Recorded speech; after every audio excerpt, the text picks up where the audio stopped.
Welcome to Coffee Connect, everyone. I'm Roddy. I'm the host here. If you enjoy the conversations that you have today and those that you're meeting, please shoot me an email at ccinfo@addicted2connecting.com, and I'd love to add you to the invite list so you know what the upcoming topics are going to be and conversations are going to be. As well, I would encourage you, as we are doing a couple weeks that are going to be tied together here, last week, including this week, and then probably the next 2 weeks, there's going to be some commonality between the topics that are going to feed into each other. And I would encourage you to go to www.addicted2connecting.com and check out some of the playback from last week so that you can kind of understand better how all of this ties together to help us out. And so and stuff. Guys, we'll go ahead and get kicked off because we do got a lot of conversations to have today. I'm going to turn the show over to Dave as he's going to kind of go through today's topic, which is our why, and kind of really understanding how it encompasses allowing us to do the things that we want to do, right? Give it up for Dave Scotland. Thanks, Rodney. Good morning, all. Rodney, as you saw in the emails, had the title, Focusing Your Why So You Can Do Your What. I have it here as Why Alignment Leads to Performance, Better Performance and Less Pain. But, you know, in talking, now that I think about it, better performance and less pain generally means greater happiness for most of us. So maybe the title should actually be a way to stop worrying and be happier. And as Rodney earlier mentioned too, last week was about procrastination, and 2 weeks from now, we'll be doing a Coffee Connect on February 4th that is about networking again. And the two topics, today's and next week's, really should be building blocks. Hopefully there'll be ideas and hopefully an aha moment or two where you can leverage topics that come out of this to help with the procrastination as well as networking. And the one thing I'll mention, since a number of the people that did their introductions were job seekers, this one is as much for job seekers as it is for people that are in leadership positions or employees. So I think that it should give you some indications in your breakouts as to maybe how to make that 30-second elevator pitch a little bit stronger. What I'd like to do is take a moment, kind of use the Wayback Machine, if you can remember Mr. Peabody, and think back to your childhood.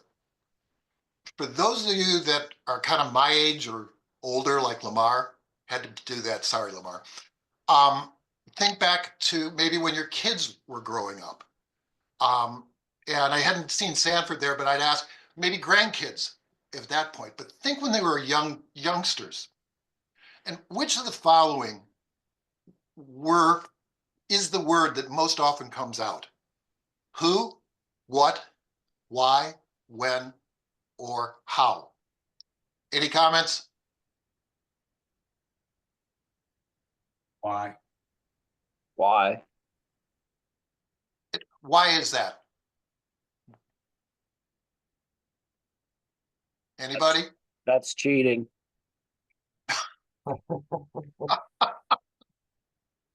Well, if you think about it,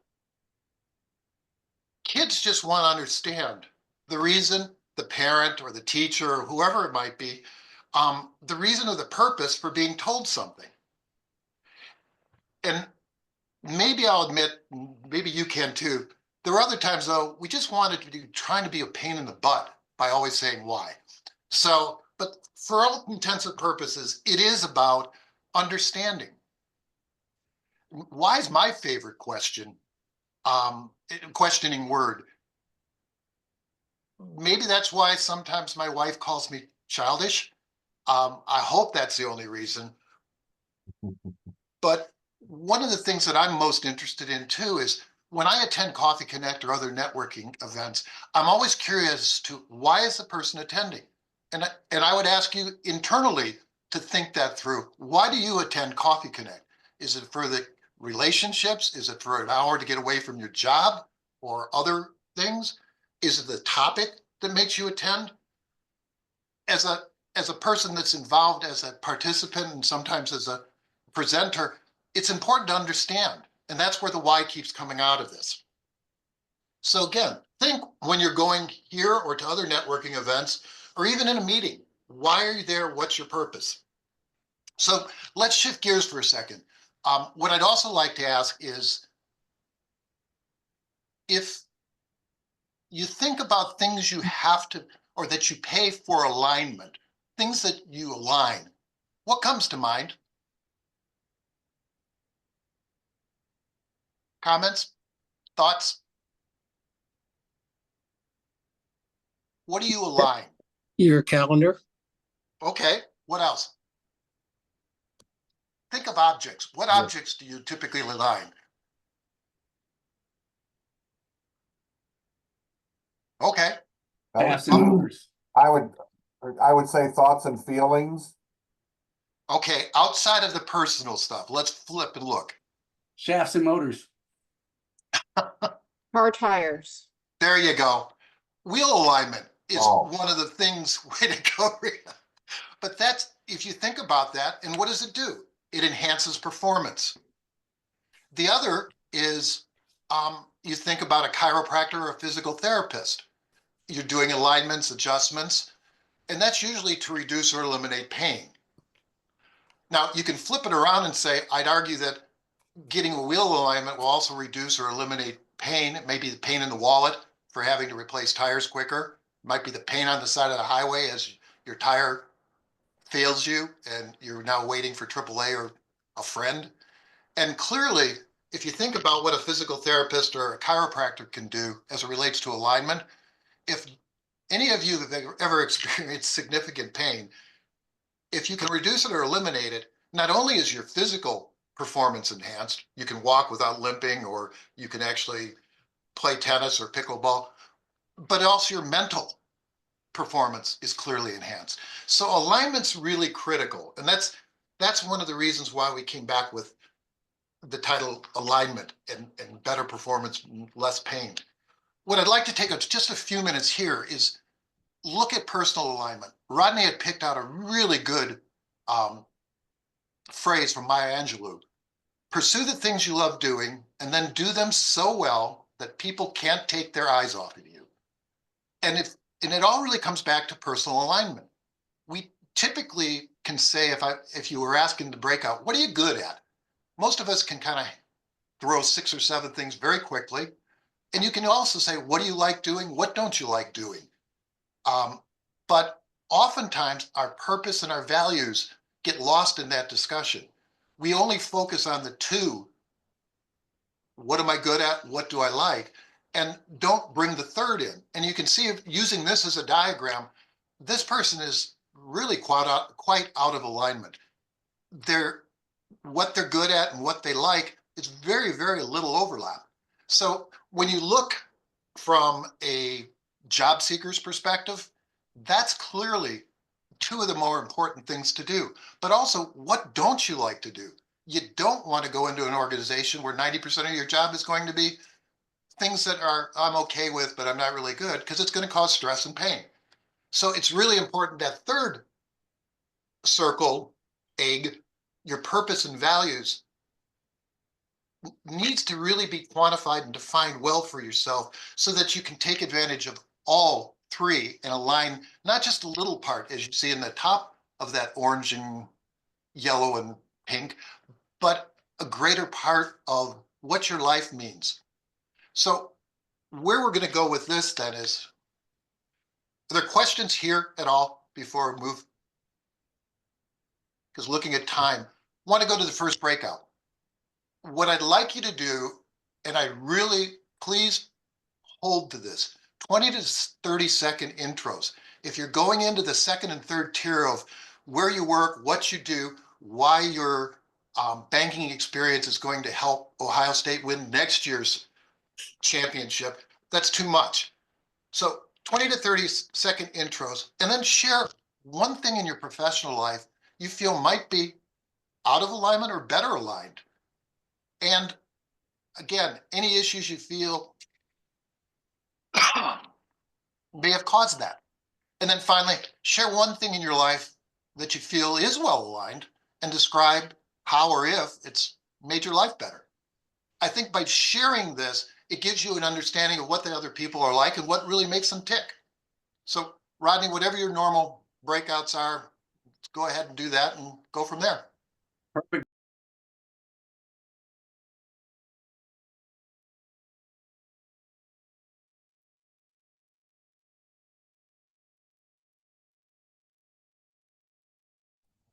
I can't hear anything. Did we lose Dave? I'm here. There we Okay. go. We're back. I see that. All right, let me get to.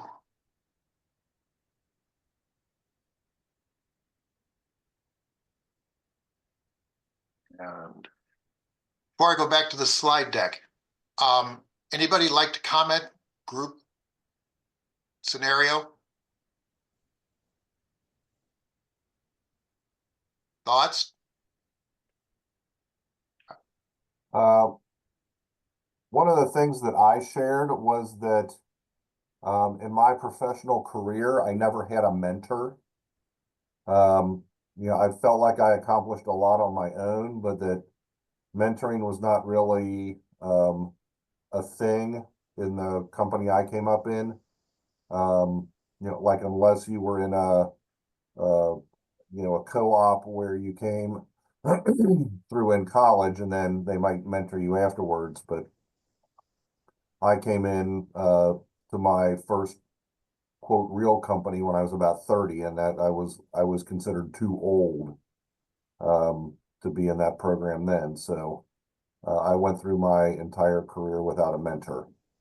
Okay. Anybody else from their groups? We had a couple in ours that I'll share. There isn't any. And I think the rest of the conversation and discussion will hit on these.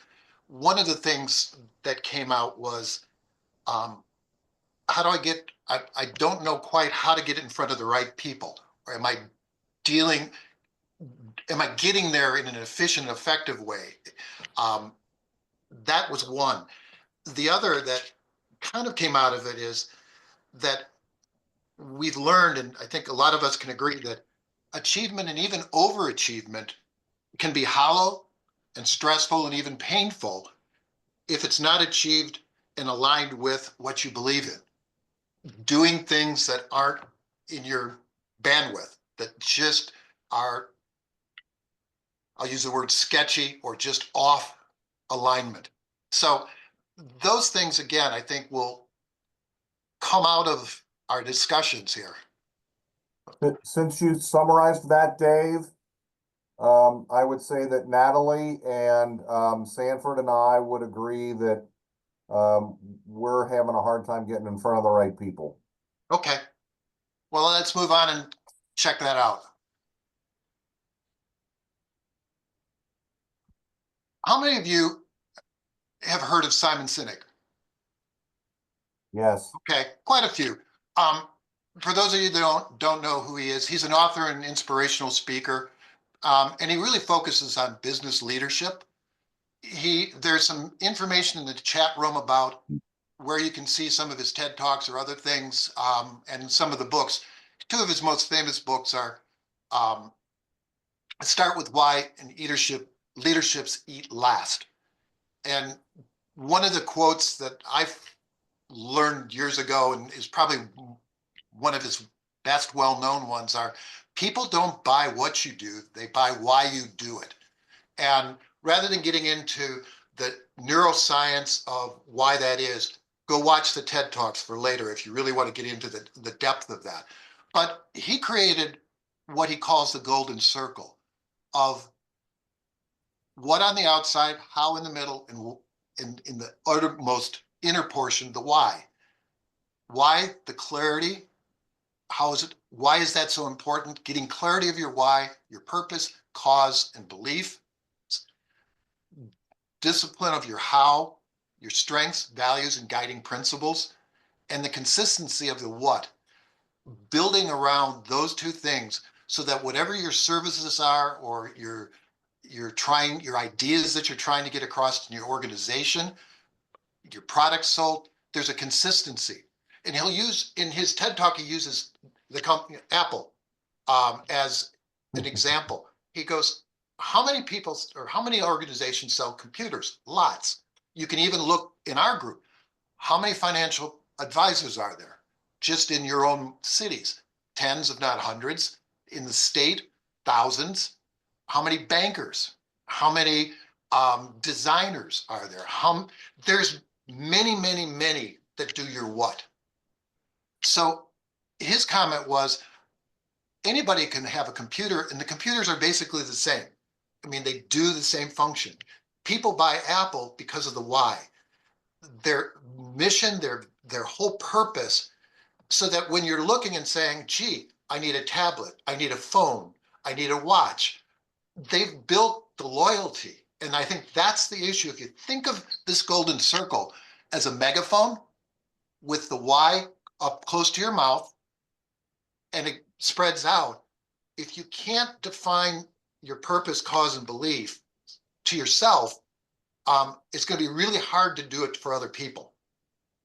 And I think that's part of getting in front of the right people.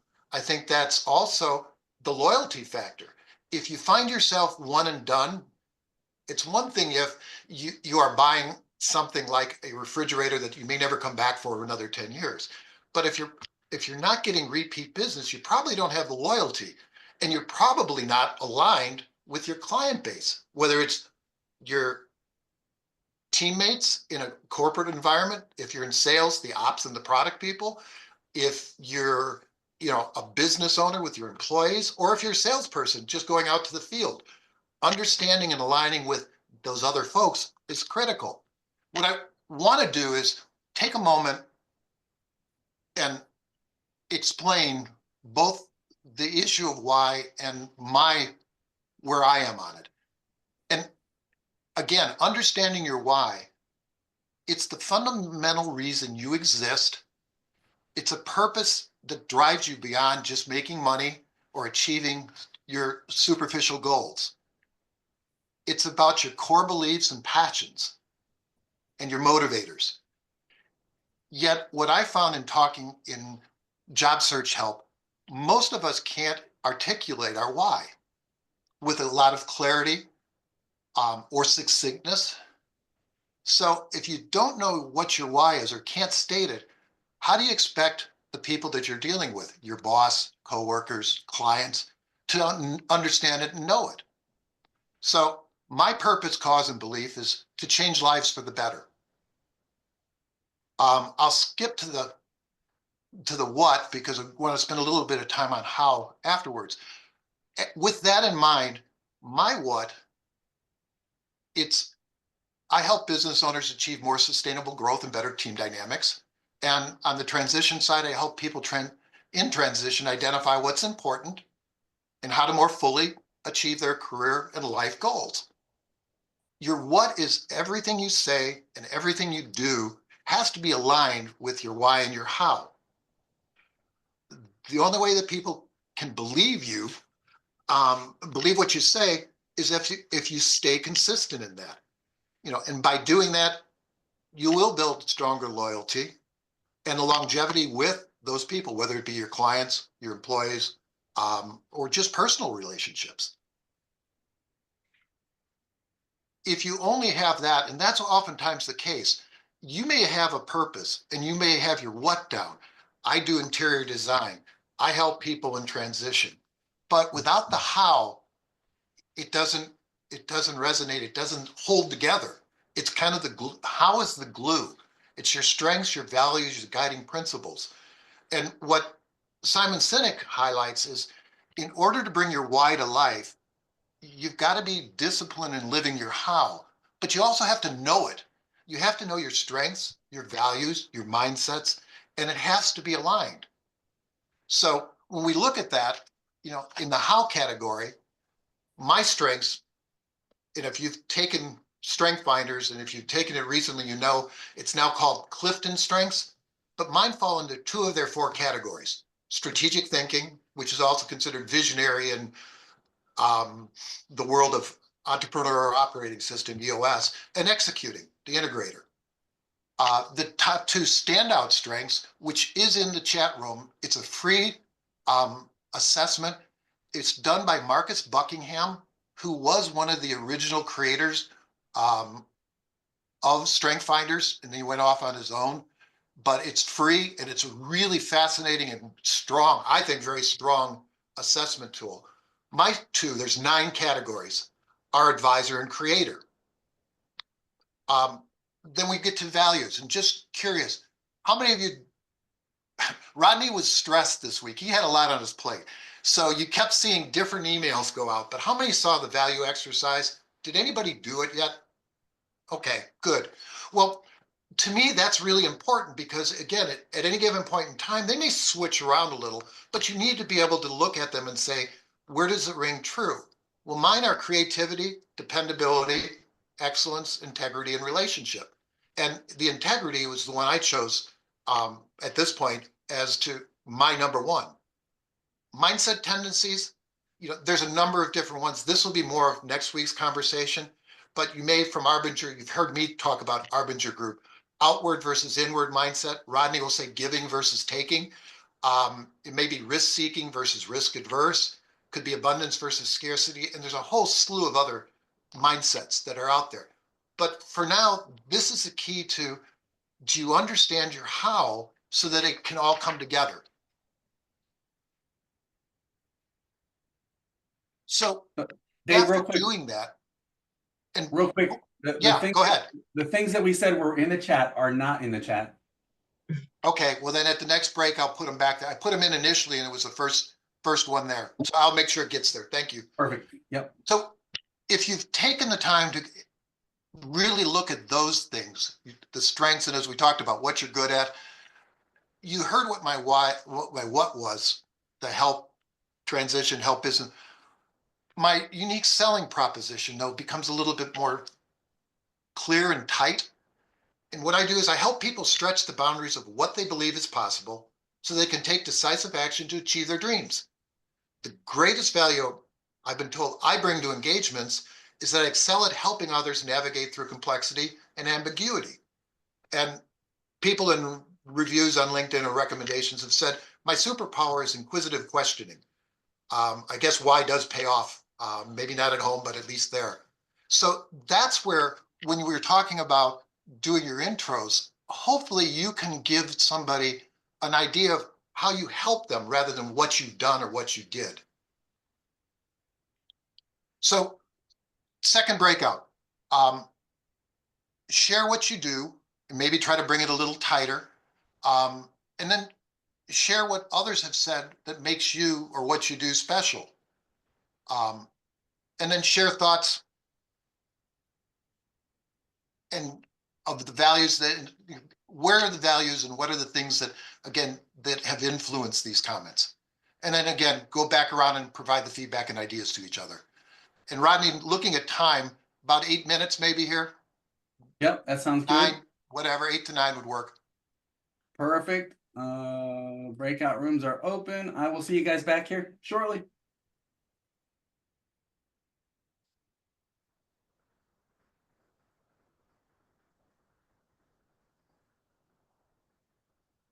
Oh, Have you paused?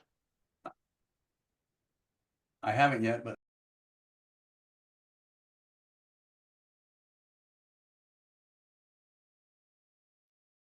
So are we all back? Yep. we are. Yep. Okay. Any crazy words of encouragement that came out of the groups, since we only have a little bit of time, maybe 1 or 2? I just hope to God, Dave, that we didn't scare Aaron off. You did it. You guys are brilliant. I actually got me really thinking about a lot of things. So I appreciate it, all of that. Thank you so much. Okay, good. Well, let me say that what came out of our group was you can align your why, how, and what. If you don't take it the other step within your own world of how you're going to approach things, it's critical that you do it with the people that you're dealing with. And the last thing we want to try to do here is look at alignment with work and family. we talked about, in our group, Joe mentioned, it's really important to do the alignments within what are the things you like and so on and so forth. If you don't align with the organization, you're still going to be stressed, even if your own personal one is you're comfortable and you're in alignment. So when you look at this, your professional and personal, first off, again, just like we did likes and dislikes, we all talk about work-life balance and what's the importance. So if you've listened to me and said, what's your 3-year plan? What do you want Christmas of 2027 or New Year's? Talk to your family, talk to your friends. That's a point of reference. If you're not coordinating with the people close to you, your professional and personal are not going to align very well, and you're only going to get the same gap you see here. So that's first and foremost. And then when you look at your you, think of that as you with a fourth going, how does it align with your organization? If you're in job search specifically, how in God's name can you be happy if your values, and you look online and you see their mission statement and stuff, don't match up to what you believe in? You're going to be at odds, to say the least. So it's important that if you don't have yours in line, you can't cross-reference it against an organization. And if you can do that and then really sit with the people close to you to make sure that that's in balance, then hopefully you're going to see all these circles overlap, at least a far better amount of it overlap than we see here, and you're going to get to that stage. I think that where I'd like to kind of end all this is to say, the more you can discover and understand your mission, your values, your strengths, mindset, and your priorities, the more your performance and happiness will increase. And the more you can understand and align with others, even greater results can occur. So hopefully this gives you kind of a framework to go back. Rodney and I did prove out that in the breakout, we were able to get the notes as to some of the books, some of the assessments out there. So hopefully that information will help. And if there's questions or comments, we have a little bit of time at the end, or Rodney, you can take it over.